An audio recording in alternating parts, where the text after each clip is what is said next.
फूले रे बे मोरे अंगना माँ। गोंदा फूल फूले रे बे मोरे अंगना माँ। गोंदा फूल फूले रे बे मोरे अंगना माँ।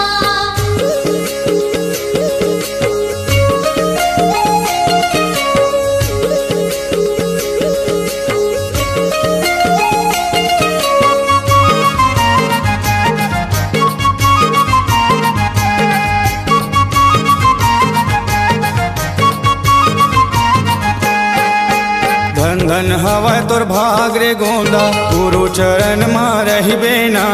धन धन हावे तोर भाग रे गोंदा गुरु के चरण में रहिबे ना। बाबा के सेवा ते करबे ना। गुरु की सेवा ते करबे ना।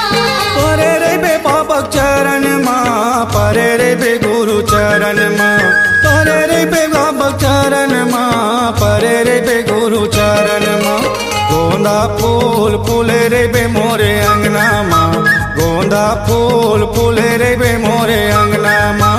गोंदा फूल फूले रे बे मोरे अंगना माँ। गोंदा फूल फूले रे बे मोरे अंगना माँ।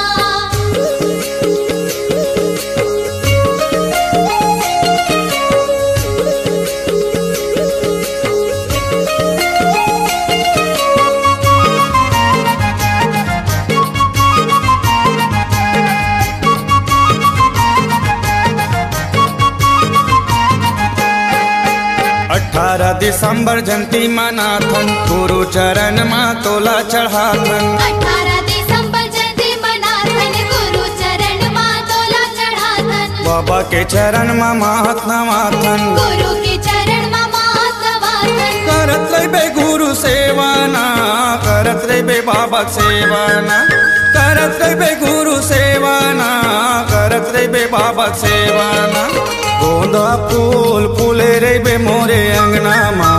गोंदा फूल फूले रे बे मोरे अंगना माँ। गोंदा फूल फूले रे बे मोरे अंगना माँ। गोंदा फूल फूले रे बे मोरे अंगना माँ। गोंदा फूल फूले रे बे मोरे अंगना माँ। गोंदा फूल फूले रे बे मोरे अंगना